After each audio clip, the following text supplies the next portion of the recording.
지금도 절대 잊지 않았고 아직 상승의 초입이다. 네, 여러분 반갑습니다. 비트캐쳐입니다. 과열에 따라서 여러분들께 어느 정도 조금 흥분을 좀 가라앉히고 어떻게 대응해야 되는지 제가 어제 일요일 영상에서 말씀드렸는데, 어제 영상 잠깐만 보고 가시면 가격에 연연하지 말고 그냥 수량 모아가는 쪽에 집중을 하시고, 조금 트레이딩 관점에서 접근하실 분들은 약간 지금 현재 과열 구간이고, 하락 다이버도 지금 일봉상으로 이런 식으로 히든 하락 다이버전스까지 어느 정도 형성을 해줬기 때문에 조금 너무 흥분하시기보다는 조금 쉬어갈 수도 있는 그 부분은 조금 염두를 해주셨으면 좋겠습니다. 제가 어제 조금 쉬어갈 수 있으니까 여러분들한테 어느 정도 눌림은 염두해라 라고 말씀드렸고, 정확하게 이런 식으로 오늘 일시적인 조정은 나왔다. 근데 제가 정확히 여러분들한테 그때 말씀드렸던 가격, 이 장대 양봉의 시가이자 꼬리인 29.8K만 지켜주면 다시 말아 올릴 수 있다 라고 정확히 말씀드렸고, 지금 4시간 봉으로 정확히 29.8K 지켜주면서 다시금 어느 정도 말아 올려주고 있다. 저는 충분히 이런 흐름, 이렇게 거래량 들어오면서 만들어줬던 이 캔들의 시가 지지해준 만큼 저는 충분히 추가 상승 가능하다라고 지금 보고 있고, 파이어 차트 같은 경우에도 현재 상단에 지금 31K 구간 그리고 32K 구간에 강한 매도벽이 형성되어 있는데, 일시적으로 저는 이 31K 물량 정도는 굉장히 강한 매도벽은 아닌 만큼 시도해서 올려줄 수 있다. 그래서 최근 만들어줬던 올해 최고점 돌파 후에 32K까지 시도 가능하고, 최근 이 매도세로 돌아섰던 보라고래와 갈색고래들 모두 지금 다시 횡보하는 흐름, 이 흐름 보여준 만큼 어떤 흐름으로 갈 수 있냐, 이런 식으로 매도세를 유지하다가 횡보 흐름 이후에 다시 추세 반전, 다시 어느 정도 눈치 보기 흐름이 끝났고 어느 정도 시장이 과열됐었기 때문에 이 과열 구간에서 차익 실현하고 다시 매수세로 돌아설 수 있는 그런 그림이 충분히 만들어졌다라고 생각합니다. 만약에 오늘 제가 말씀드렸던 29.8K 지지 못하고 깨고 내려갔다라고 하면은 추가적으로 헤드앤숄더 패턴으로 내려줄 수 있었는데, 오늘 이런 식으로 밑에서 지켜주면서 말아 올려준 흐름이 조금 긍정적으로 볼 수 있겠다라고, 일단 비트코인 차트는 조금 정리를 해드리고, 현재 매크로적으로 거시경제적으로 중장기적 관점에서 비트코인이 정말 최고의 대안이 될 수밖에 없는, 최고의 피난처, 회피처가 될 수밖에 없는 그런 매크로 내러티브들이 계속 형성이 되고 있다. 지금 JP모건이 뭐라고 했냐, 금리 인하 없으면 연말이나 내년 1분기 사이에 미국 경기 침체 온다 하면서 지금 소비 둔화, 코로나19 기간 동안 쌓아놨던 저축액이 계속 고갈됐다. 지금까지 그나마 조금 침체를 버텼던 거는 과거에 코로나 때 미국이 엄청나게 돈을 풀면서 그 돈들을 축적해놨던 그걸로 지금 소비를 이어가면서 버텨왔는데, 이게 지금 고갈되고 있고 침체 현실화되면 주가 하락으로 투자자들 고통받을 것이다. 근데 왜 비트코인에게는 좋을 수밖에 없냐? 여러분들 아셔야 되는 거, 최근 어떤 움직임 보였습니까? 나스닥이 엄청나게 올랐다가 침체 우려가 터지면서 엄청나게 내리꽂았다. 근데 반대로 비트코인 같은 경우는 가격을 올려치면서 올해 신고가를 갱신했다. 그 얘기는 뭡니까? 증시와 디커플링해서 갈 수 있다라는 것이고, JP모건이 말했던 것처럼 침체 현실화되면 주가 하락할 텐데, 그러면 전통 금융, 이 증시가 하락하면 크립토는 올라갈 수가 있다라는 것을 이미 JP모건이 언급을 하고 있다. 그리고 또 더 중요한 사실, BIS 국제결제은행이 지금 세계 경제 지금 중대 기로에 있고 글로벌 인플레 장기화 위험 더 커질 수 있다 라고 하면서 지금 침체가 드리워지고 있는 부분을 조금 더 적나라하게 얘기를 하고 있다. 최근에 PMI 수치만 보더라도 이미 우리는 침체 시기에 들어왔고, 강한 침체냐 약한 침체냐의 문제고 이미 우리는 침체 안에 들어와 있다. 그런 상황에서 지금 옐런 미국 재무장관은 뭐라 그랬습니까? 올해 은행 추가 합병 발생 가능성, 이 얘기가 뭡니까? 지금 옐런이 한 얘기는 미국 은행들이 인수합병을 모색할 것이라고 전망했다. 그 얘기는 뭡니까? 올해 초 미국 지역은행들이 붕괴됐는데 또다시 미국 중소은행 혼란이 다시 발생될 수 있는 거에 대한 신호를 지금 옐런이 얘기를 해준 것입니다. 근데 지금 은행들의 2분기 실적이 부진하면 주가에 압력 가해지고 잠재적으로 일부 은행의 합병이 촉발될 수 있다. 또 뱅크런 터지면 대형 은행들이 중소형 은행들 흡수하는 흐름, 이런 식으로 은행들 무너지는 내러티브 생기면 비트코인 어떻게 됐습니까? 올해 초에 비트코인 왜 이렇게 폭등했었냐? 결국에 정통 금융시장 은행들이 무너지면서 비트코인이 이런 식으로 폭등했던 건데, 만약에 또다시 하반기에 미국의 은행들이 휘청거린다라고 하면 다시금 이 침체 시기와 은행 붕괴 시기의 피난처로 엄청나게 크립토로 돈이 몰릴 것이고 엄청나게 상승할 수밖에 없는 그런 내러티브들이 이미 시장에 형성이 되어 있다는 것입니다. 또한 왜 하필 이렇게 경제가 위태롭고 은행들 위기까지 있는 시기에 최근에 2주 동안 무슨 일이 있었냐? 블랙록이 비트코인 현물 ETF 신청했고, 나스닥이 암호화폐 보관 서비스 개시하고, 도이치뱅크는 암호화폐 보관 서비스 모색했고, 소로스 펀드는 암호화폐가 여기 있다. 그리고 시타델, 피델리티, 찰스 수압이 암호화폐 거래소를 정식 개시를 했습니다. EDXM 거래소를 정식 출범했다. 이 전 세계를 움직이는 세력들, 이 글로벌 리스트들이 왜 갑자기 일제히 크립토 시장에 뛰어들었을까? 그 이유는 이미 이들은 알고 있습니다. 올해 연말이나 내년에 미국의 침체가 오고 증시가 무너졌을 때 본인들이 해칭할 수 있는 자산이 필요하고 그것이 비트코인이 새로운 대안이 될 수 있다는 거 이미 전 세계를 움직이는 세력들은 알고 있다. 그렇기 때문에 우리들은 단순히 그냥 미디어에 보이는 표면적인 부분만 보고 우리가 뭐 SEC를 욕하고 월가 기관들을 욕하고 개미 털었다 욕하고 할 게 아니라 이 뒤에 숨어있는 진정한 세계를 움직이는 세력들의 생각을 읽어야 된다. 이미 정답은 나와 있다라는 것이고 블랙록부터 시타델, 피델리티, 찰스 스왑, 위스덤트리, 인베스코, 도이치뱅크 모두 주식이 하향하고 디커플링 되면서 비트코인은 상승했고 바이낸스와 코인베이스가 모두 고소당한 지 2주 사이에 이 암호화폐 시장으로 일제히 모두가 약속했다는 듯이 진입했다. 그 얘기는 뭡니까? 새로운 지금 대안이 크립토라는 것을 그들은 너무나 잘 알고 있다. 그렇기 때문에 우리는 거인의 어깨 위에 올라타서 지금 단기적으로 뭐 시장 좀 흔들리고 SEC가 공격했다라고 해가지고 떨어져 나가신 분들 굉장히 많을 거다. 하지만 저는 일관성 있게 말씀드렸지만 지금도 절대 늦지 않았고 아직 상승의 초입이다. 그렇기 때문에 여러분들께서 포기만 안 하신다면 지금 준비 잘 하시면 내년 엄청난 부의 재분배, 비트코인 반감기와 함께 미국 대선까지 그리고 월가 기관들의 엄청난 자금 유입 그리고 중국의 차이나 머니 유입까지 이 모든 게 지금 다 응축되어 있고 수면 아래서 진행되고 있고 조금씩 지금 실마리가 보이기 시작한다. 그렇기 때문에 포기하시면 절대 안 된다라고 말씀드리는 거고 지금 기관 투자자가 비트코인 긍정 전망 개선하면서 전통 자산 하락에도 비트코인 상승한다. 계속 똑같은 얘기입니다. 전통 금융시장, 증권, 증시 하락하고 비트코인 상승한다. 과거에도 어땠습니까? 침체가 왔을 때 왼쪽 차트는 대표적인 증시 차트 S&P 500 우측은 대표적인 안전자산인 금. 과거 2008년 서브프라임 금융위기 당시 S&P 500은 이런 식으로 대폭락했다. 근데 반대로 이 침체 시기 금은 대폭등하면서 어떻게 보면 굉장히 강한 모습을 보여줬고 과거 금 같은 경우는 ETF 승인이 나고 얼마나 상승했습니까? 거의 7배, 8배 대폭등을 했다. 근데 지금 비트코인이 굉장히 비슷하다. 전통 금융시장은 지금 침체로 점점 들어서고 있고 근데 비트코인 현물 ETF 승인은 지금 시간 문제다. 만약에 비트코인 현물 ETF가 승인되고 침체가 온다라고 했을 때 과거 금융위기 당시 금의 모습처럼 디지털 금으로의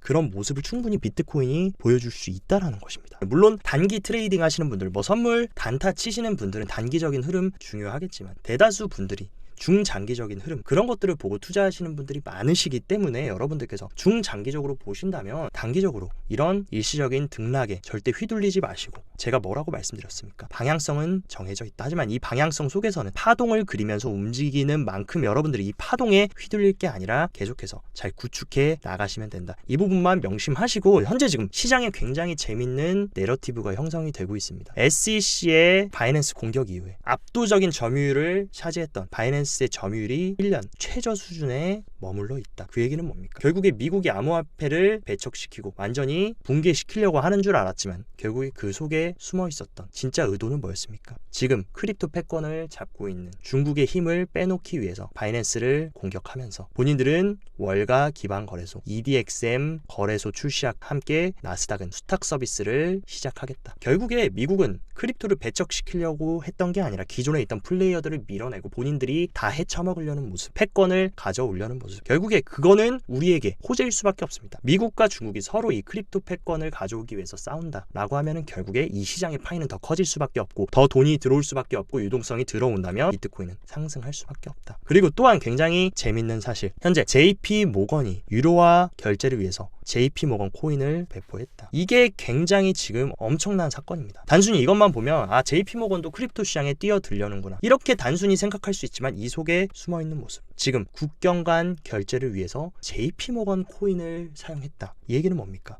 전 세계의 브릿지 역할, 국경 간 결제 브릿지 역할을 하려는 코인 뭡니까? 여러분들 좋아하시는 리플이다. 전 세계의 CBDC를 연결하는 브릿지 역할을 하려고 하는데 전통 금융시장의 강자 미국의 1위 은행인 JP모건이 이 리플의 밥그릇까지 뺏어가려는 이런 움직임을 보이고 있다. 리플 홀더분들과 리플 좋아하시는 분들은 지금 굉장히 중요합니다. 물론 SEC 소송 이슈도 정말 중요한 이슈지만 이 JP모건 코인을 배포해서 유로화 결제 사용했다라는 것은 지금 또 엄청난 혁신이 이루어질 수 있는 그런 상태라는 것이고 또 이때와 맞춰서 지금 굉장히 재밌는 사실 사실. 글로벌 중앙은행이 민영화되고 통제된 암호화 기술을 사용해서 판도를 바꾸는 CBDC 청사진을 공개했는데 하필 왜 이 시기가 JP모건 코인을 배포한 시기랑 맞물렸을까? 그러면 글로벌 중앙은행 BIS는 JP모건 편을 들어줄까? 리플의 편을 들어줄까? 모르긴 몰라도 비공식 연준이라고 불리고 미국의 압도적인 1위 은행 JP모건의 손을 들어줄 가능성도 굉장히 큽니다. 그렇기 때문에 리플 홀더분들은 소송 이슈에만 신경 쓸 게 아니라 지금 리플의 자리를 JP모건이 위협할 수도 있다.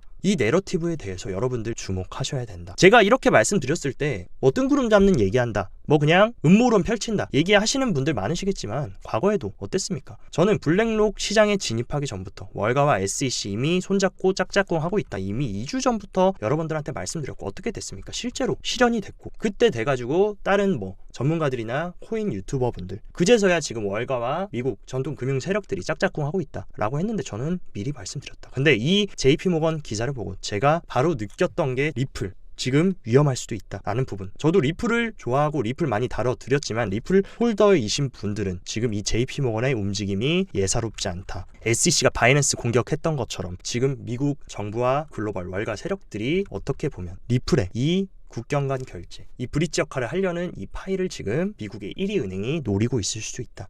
이 내러티브도 여러분들이 알고 계셔야 되는 것이고, 그래도 다행인 건 뭐냐? 이 미국의 2위 은행인 뱅크 오브 아메리카가 ODL 서비스를 위해서 리플과 SEC 소송을 끝나길 원한다. 리플 뒷배에는 어쨌든 미국의 2위 은행인 뱅크 오브 아메리카가 있기 때문에 만약에 이게 실현이 된다라고 하면 JP모건과 뱅크 오브 아메리카, 리플에 보이지 않는 그런 전 세계 국경 간 결제 브릿지 역할을 가져오기 위한 대립이 생길 수 있다라는 것입니다. 그리고 현재 지금 바이낸스는 미국의 공격에 못 이겨서 지금 점점 미국 시장에서 사업을 축소하는 흐름을 보이면서 지금 바이낸스는 어떤 식으로 하고 있냐? UAE, 아랍으로 가서 아랍이 차세대 암호화폐 허브다 라고 하면서 UAE는 명확한 암호화폐 규제를 통해 바이낸스를 포함한 다수 거래소들의 매력적인 지역이 됐다. 아울러 UAE 정부는 자국을 웹3 허브로 성장시키길 희망하고 있으며 UAE 내 암호화폐를 보유하고 있는 전 인구도 늘어나고 있는 추세다. 지금 바이낸스가 미국의 규제 강화 영향으로 떨어져 나가면서 지금 딱 양분해서 가는 흐름입니다. 미국 중심의 크립토 패권과 중국과 중동 국가들,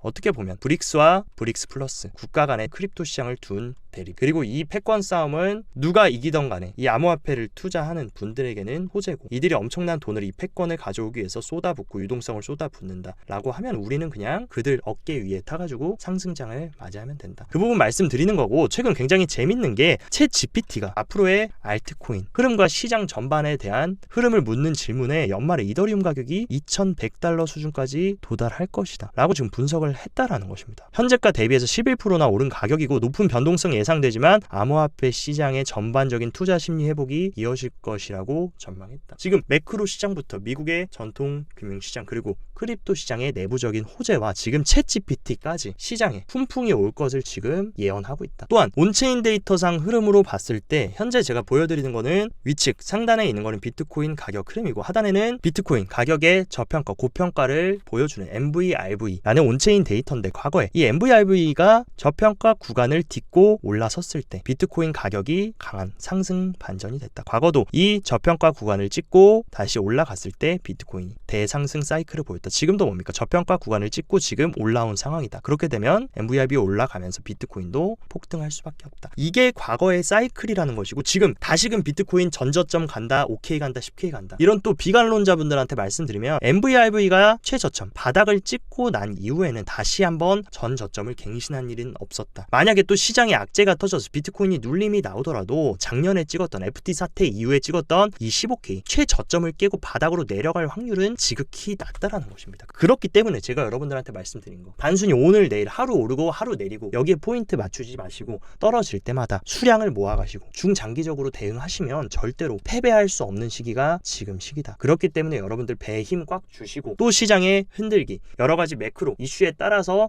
단기적인 변동성이 있을 수 있다. 하지만 결국에 올해 하반기부터 내년까지는 방향성은 정해져 있기 때문에 이 부분 제가 항상 귀에 닦지 않도록 말씀드리는 이 부분 꼭 명심하시고 시장에서 포기하지 말고 떨어져 나가시 하지 말고 저희 손잡고 함께 같이 가시면 됩니다. 그리고 이 사진 같은 경우는 가우시안 채널이라고 중장기 추세를 보여주는 그런 지표인데, 과거에 이 가우시안 채널이 약세 흐름을 돌파하고 리테스트를 한 후에 비트코인이 신고가를 갱신했다. 과거 2019년에도 가우시안 채널 상단을 딛고 리테스트 이후에 살짝 눌림은 있었지만 결국 신고가를 갱신. 현재도 지금 가우시안 채널 약세 흐름에서 상단을 돌파한 이후에 만약에 리테스트까지 잘 맞춰준다라고 하면 비트코인이 다시 한번 투더문하면서 신고가를 갱신할 수 있는 그런 패턴이 이미 만들어졌다라는 것입니다. 그러니까 여러분들 단기적인 흐름보다 중장기적인 최종 목적지를 알면 그 안에서 가는 길은 절대 두렵지 않다. 그렇기 때문에 잘 구축해서 가시고, 이번 주 여러분들이 주목해야 되는 이유, 이번 주 여러 가지 매크로 이슈들이 많습니다. 일단 목요일 날은